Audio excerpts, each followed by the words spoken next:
Sarah, I have a confession to make. Already? We haven't even started. I know, but last night I spent 2 full hours looking up how to become a lighthouse keeper. A lighthouse keeper. Yes, you live in a remote location, you're surrounded by water, you have a very powerful light. Your job is basically to stop ships from hitting rocks and nobody bothers you. That does sound quite peaceful, actually.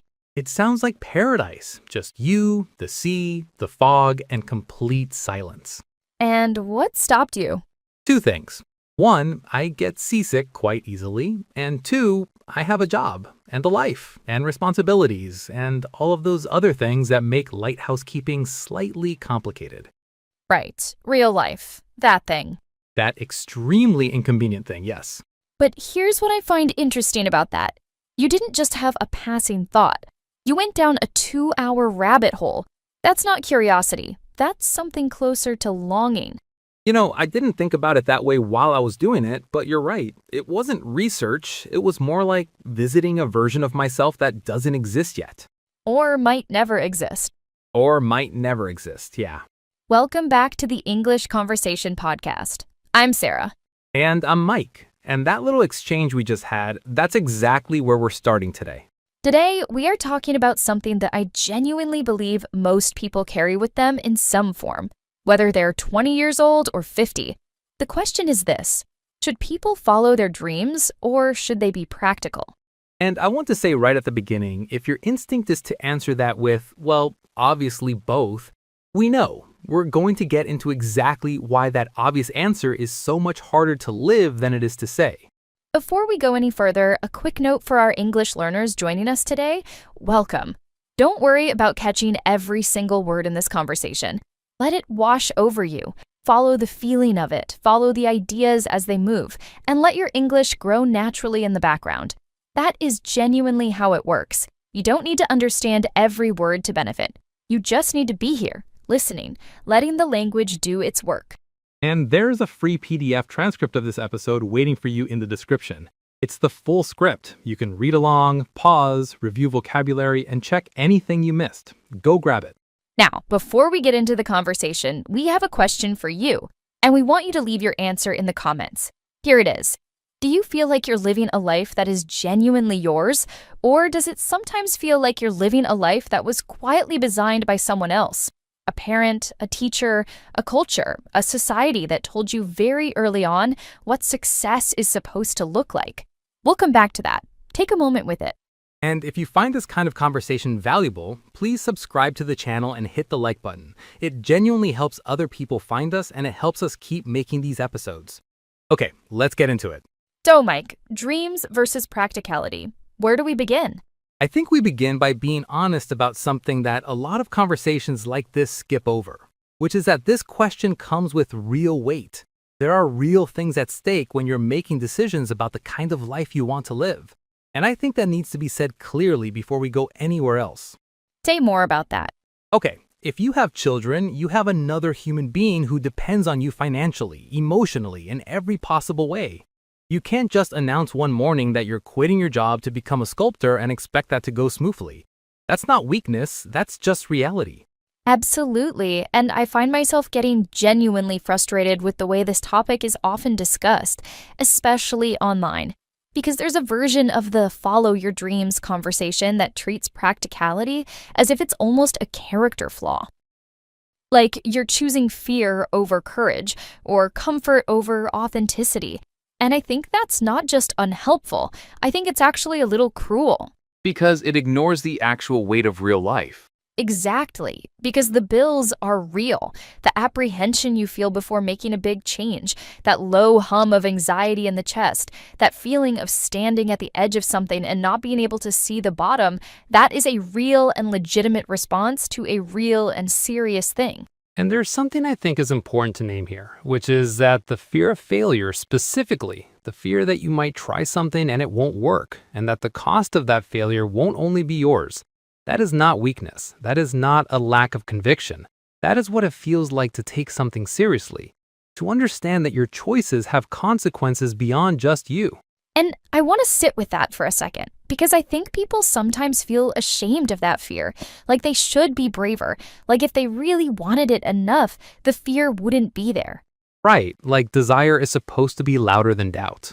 And it's just not. Not always. Not for most people.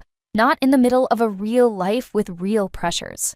So we're not here to tell anyone that being careful is wrong. Being careful, being responsible, taking your time, those things are not the enemy of a meaningful life. Sometimes they're what makes a meaningful life possible. That's the foundation. And from that foundation, I want to move into something harder, because I think there's a difference, a real and important difference between accepting constraints as part of life and slowly being consumed by them. What do you mean by consumed? I mean, something happens over time, something very quiet, where people don't just live within their limitations, they start to become them. And I don't think it's dramatic. I don't think it happens all at once. I think it happens the way a garden grows over a path, slowly, gradually, until one day you look down and you can't see the path anymore. And you might not even notice. You might not even notice, because every single step along the way makes complete sense. You're tired, so you put the thing off. You're busy, so you set it aside. You have more responsibilities now, so you adjust your expectations. And each of those individual moments is entirely understandable. But add them all together, and somewhere in there, you stopped being who you were. I've talked to people who describe this, where they look back at their 20s, at the things they were certain they wanted, and they can't quite remember when they decided they didn't want those things anymore. And here's the thing that I find most uncomfortable about that. They didn't decide. That's the point. They didn't sit down and make a choice. They just drifted. And one day, the drift had taken them so far from their original shore that there was no obvious way back. And when you ask them, carefully, whether they're happy with where they ended up, the answers are complicated. Some people are. They genuinely changed. They grew in a different direction, and that direction turned out to be right for them. And that's real too, and it's worth saying. But some people aren't. Some people aren't. Some people will tell you, quietly, usually, that there's a part of their life that feels like it belongs to someone else, like they're living inside someone else's plan. I want to go somewhere uncomfortable for a moment, because I think there's something underneath a lot of this that most people don't say out loud. Go ahead. A lot of what we call being practical is actually fear, not wisdom, not maturity, and not responsibility. Just fear wearing a very respectable coat. That's the one that lands differently. Right? Because I need to be practical sounds mature. It sounds considered. It sounds like the kind of thing a sensible adult says. And sometimes it genuinely is exactly that.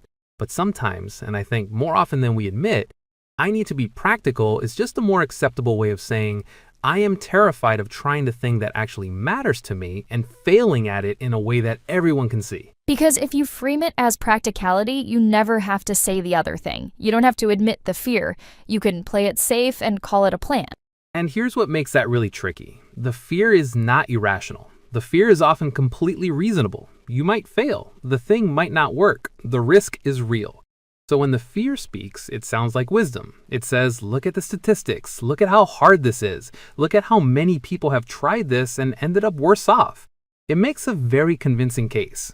It sounds like a responsible friend giving you good advice. Exactly. It sounds like the sensible one in the room. And you cannot always tell from the inside whether the voice saying not now, it's not the right time, is wisdom or whether it's fear protecting itself by dressing up as wisdom. This is something I've thought a lot about because I think there are certain tells, certain signs that what you're calling practicality is actually something else.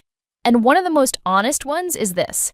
Does the practical decision make you feel settled, or does it make you feel like you've put something heavy in a box and pushed the box under the bed? Oh, that's a very specific feeling. It is, isn't it? Because genuine wisdom, the kind that comes from actually thinking something through and accepting a real constraint, has a quality of peace to it. Not happiness necessarily, not excitement, just peace. You know the decision is right even if it costs something. But the other kind? The other kind leaves a residue. You tell yourself you've made a reasonable choice, and some part of you refuses to believe it. And that part doesn't go away. It just gets quieter, and you get better at not listening to it. Until something cracks it open. A birthday, a conversation, a song at the wrong moment. 2 hours on a Lighthousekeeper website. Exactly. I want to introduce something here because I think the conversation can get stuck in a false choice. And the false choice is this: either you're brave enough to go after what you want, or you're letting fear run your life. Either you take the plunge, or you're someone who gave up. And real life is much messier than that. Real life is much, much messier because there's a version of caution, of restraint, that is not surrender, that is actually the deepest form of loyalty to something you care about. What does that look like? It looks like this: I have something I want, something that matters to me, and right now the conditions aren't right. The money isn't there, the time isn't there, the life circumstances aren't there. So I don't abandon it, I don't pretend it doesn't exist. I also don't throw everything into it and hope for the best. I hold it carefully. I work toward it slowly in small ways in the background. I keep it alive. The way you might tend to a plant in a difficult season. You don't force it to bloom in the wrong weather, but you also don't stop watering it. Exactly. And I think that kind of restraint, deliberate, purposeful restraint, is not the same thing at all as the restraint that comes from fear. One is a choice, the other is an avoidance. But here's the complication. And I want to be honest about this because I think it's important. The line between those two things is not always clear. And people can tell themselves they're doing the first one while actually doing the second. Oh, absolutely. I'm not giving up, I'm just waiting for the right moment. That sentence can be either of those things depending on the person. The question is whether the waiting is accompanied by movement, even small movement, even imperfect, sideways, 1 hour a week movement. Yes, because intention without any movement at all has a way of becoming a story you tell yourself. A story in which you are the person who has a dream without ever actually being the person who is doing anything about it. One day that never becomes Tuesday. Never becomes Tuesday. I've met so many people living in one day. And the hard thing is, I've been that person too. At certain points, I think most people have. The uncomfortable thing about one day is that it's almost impossible to argue with. It doesn't say never, it says later. And later sounds completely reasonable. Until you're 40 and then 50, and then later starts to look an awful lot like never. And the question isn't even necessarily about whether the dream ever gets fully realized. I think some dreams, maybe most of them, never fully arrive in the form you originally imagined. The shape of them changes. Life shapes them. What matters, I think, is whether you stayed honest about them, whether you stayed in relationship with them, even when the relationship was complicated. Even when it was inconvenient. Even when it was inconvenient. I want to go back to the question we asked at the beginning because I think it connects to everything we've been talking about. The question about whose life people are living. Because I think underneath the dreams versus practicality conversation, there's often a much more fundamental question, which is, did I actually choose this path or did it just kind of happen to me? And I think that question is harder to answer honestly than it sounds. Much harder. Because we absorb so much so early. From the moment we're old enough to understand what's considered good and what's considered bad, what's considered a worthy life and what's considered a wasteful one, we start building an idea of what we're supposed to become. And a lot of that building happens before we have the language or awareness to question it. And a lot of it comes from love. That's the complicated part. The parent who wanted something for you, they weren't trying to limit you, they were trying to protect you, or give you something they never had, or save you from a struggle they went through. The pressure comes from love. Which makes it so much harder to name, because how do you say to someone who loves you, the shape of the life you imagine for me doesn't fit me? How do you say, I don't want to follow in your footsteps, even though I know how much those footsteps cost you? And a lot of people don't say it. They feel it and they carry it, and they slowly bend themselves around it. They find ways to succeed inside the framework that was built for them, even if the framework was never quite right. And they can be successful. They can be technically very successful. They can have all the markers of a good life and still feel in a very private way like they are living slightly to one side of themselves. I think there's a particular kind of exhaustion that comes from that, from performing a version of your life for an audience, even if that audience is just the ghost of someone's expectations. It's not that the life is bad, it's that it requires a kind of constant translation. You have to translate who you are into the language of who you're supposed to be. That's a very tiring thing to do. Every day, yes. And here's the thing about comparison, because I think it plays into this. We don't just inherit expectations from our families. We absorb them from everyone around us. And comparison, the particular modern kind of comparison where you can look at 100 people's lives in a single evening and feel like yours doesn't measure up, that is its own kind of pressure. It creates a very specific kind of aspiration.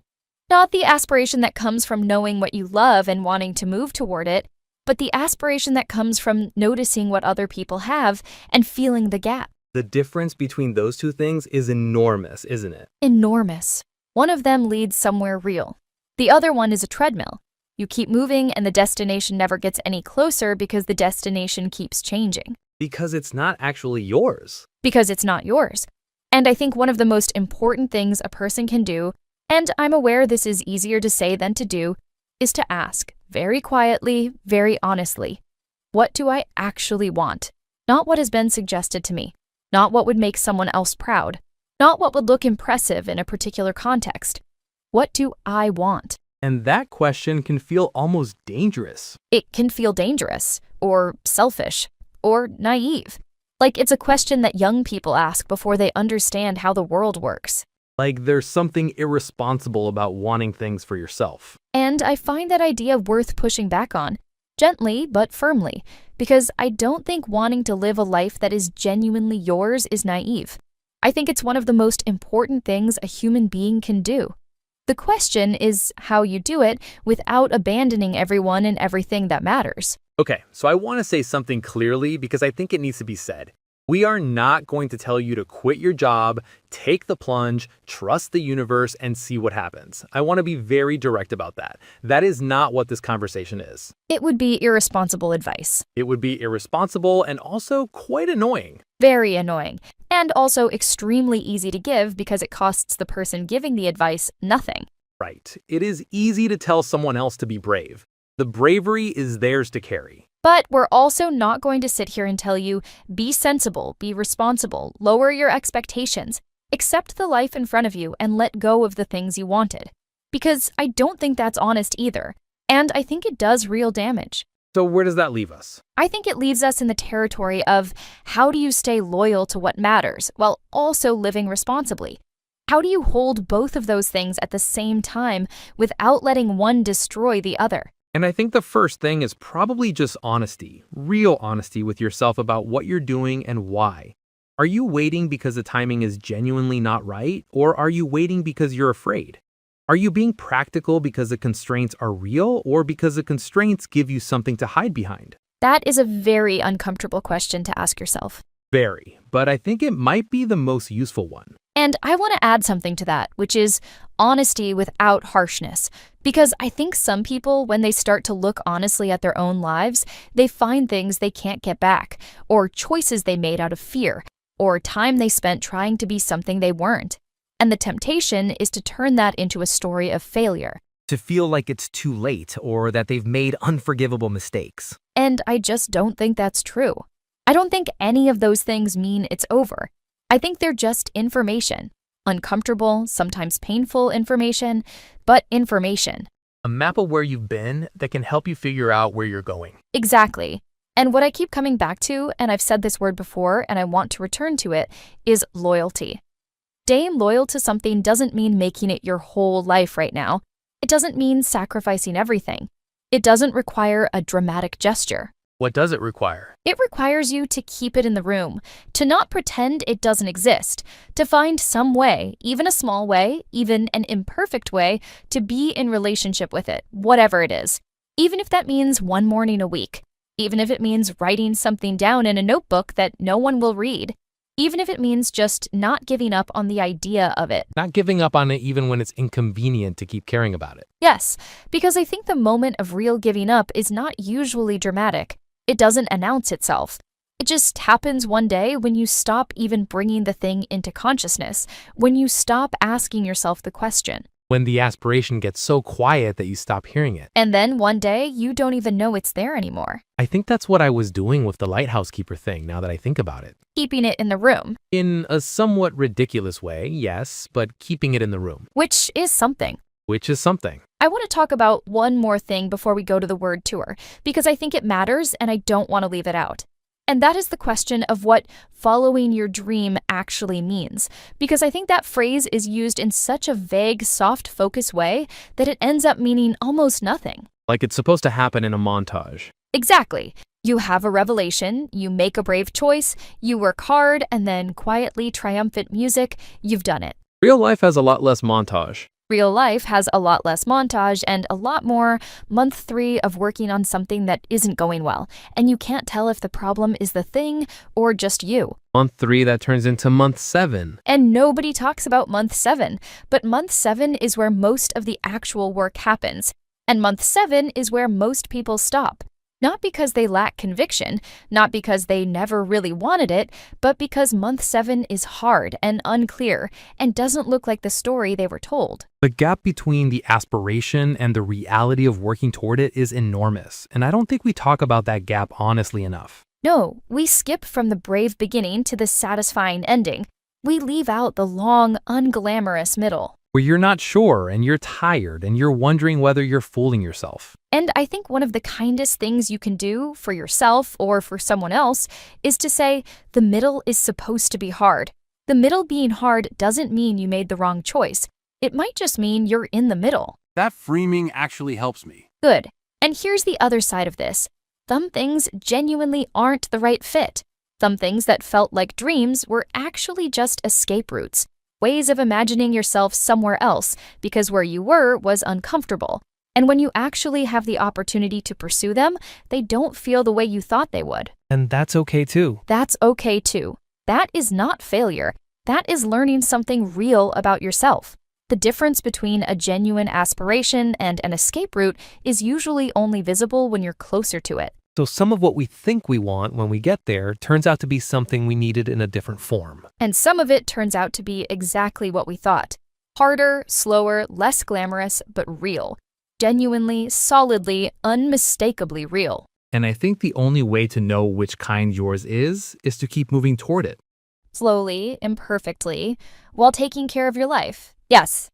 Not to either quit everything in a blaze of courage or hold back so long that the courage is never needed because the dream has been quietly smothered. Be honest, middle ground is not dramatic. It doesn't make a great story. But I think it's where most real lives actually happen. In the ongoing, ordinary, persistent effort to remain yourself, while also managing the real demands of being a human in the world. Which is, when you think about it, quite a remarkable thing to do. Quietly remarkable. Quietly remarkable. And I think there's something else worth saying before we close this part of the conversation, which is that the people we tend to most admire, not the loudest, not the most dramatic, but the ones whose lives actually feel like they mean something, are almost never the ones who had a clear path and followed it without hesitation. They're the ones who stayed honest, who kept asking themselves the real questions, even when the answers were inconvenient. Who were loyal to something over a long time, through seasons where that thing was very difficult to be loyal to. And who didn't require themselves to be heroic about it, who just showed up, imperfectly, repeatedly, without the montage. That might actually be the most useful thing anyone has said in this entire conversation. I'll take that. You should. Because I think the instinct, especially for people who have spent a long time being responsible, being careful, taking care of everyone else, the instinct is to assume that wanting more for yourself is a kind of greed or an ingratitude toward what you already have. And I want to push back on that, carefully, because gratitude is real and it matters. And yet, you can be deeply grateful for what you have while also being honest that there is more you want to understand about yourself, more you want to contribute, more you want to experience. Those two things are not in opposition. They're not. Gratitude and aspiration can live in the same place at the same time. One doesn't cancel out the other. And maybe that's the most honest framing for this whole conversation. Not, should I follow my dreams or be practical, but how do I stay grateful for what is while staying honest about what I'm still working toward? That's a much better question. I think so too. All right, it is time for our word tour. This is where we slow down and look together at some of the key vocabulary from today's conversation. These are words and phrases that came up naturally in the dialogue, and now we're going to look at them closely, define them clearly, and give you examples you can use. Let's go. Word number 1, aspiration. Aspiration is a noun. It means a strong desire to achieve something meaningful or important. It's not just a casual wish, it's something you feel drawn toward, something that represents a version of yourself you hope to become or something you hope to create. It's bigger and more personal than a simple goal. Example 1. Her aspiration was to write a book that told her grandmother's story, even if it took years. Example 2. He had quiet aspirations about his work that he rarely talked about, but that shaped every decision he made. Repeat. Aspiration. Word number 2, apprehension. Apprehension is a noun. It describes a feeling of worry or unease about something that might happen. It's not panic, it's more like a weight that sits in your chest before a big change. A quiet, persistent anxiety about the future. Example 1. She felt real apprehension on the morning she handed in her resignation, even though she knew the decision was right. Example 2. It's completely normal to feel some apprehension before making a change that genuinely matters. That feeling doesn't mean you're making a mistake. Repeat, apprehension. Word number 3, play it safe. Play it safe is a phrasal verb. It means to choose the less risky option, to avoid danger, uncertainty, or possible failure by taking the cautious path. Example 1. He decided to play it safe and stay in his current job until he had saved enough money to support himself during the transition. Example 2. Sometimes playing it safe is the right call, but sometimes it's just a way of avoiding a decision you're not ready to make. Repeat, play it safe. Word number 4, restraint. Restraint is a noun. It means the act of holding yourself back from doing something, usually because of discipline, careful thinking, or awareness of the right timing. Restraint is not the same as giving up. It can be a strategy, not just a surrender. Example 1. It took real restraints not to send that message before she had thought it fully through. Example 2. There's an important difference between restraint as a considered choice and restraint as a way of hiding from something difficult. Repeat, restraint. Word number 5, conviction. Conviction is a noun. It means a strong, deep, firm belief in something. A belief you carry with certainty, even when other people disagree with you, or when circumstances make it difficult to hold on to. Example 1. He spoke with such conviction that people in the room who had disagreed with him 5 minutes earlier found themselves reconsidering. Example 2. Having conviction about something doesn't mean you never feel doubt. It means that when the doubt arrives, you examine it, and then you come back. Repeat, conviction. Word number 6, take the plunge. Take the plunge is an idiom. It means to make a bold, decisive move, especially after a period of hesitation. To commit to something you've been thinking about for a long time without actually doing. The image is of standing at the edge of water and finally jumping in. Example 1. After 3 years of planning, researching, and finding reasons to wait, she finally took the plunge and started her own business. Example 2. Taking the plunge doesn't have to mean being reckless. Sometimes it just means deciding that the preparation has been enough and it's time to begin. Repeat, take the plunge. Word number 7, follow in someone's footsteps. Follow in someone's footsteps is an idiom. It means to do the same thing as someone before you, to take the same path, pursue the same career, or live in a similar way to someone else, usually someone in your family or someone you admire. She never wanted to follow in her father's footsteps and become a lawyer, but she understood why that path meant so much to him. Following in someone's footsteps can be a meaningful choice, but only when it's genuinely your choice and not simply the path of least resistance.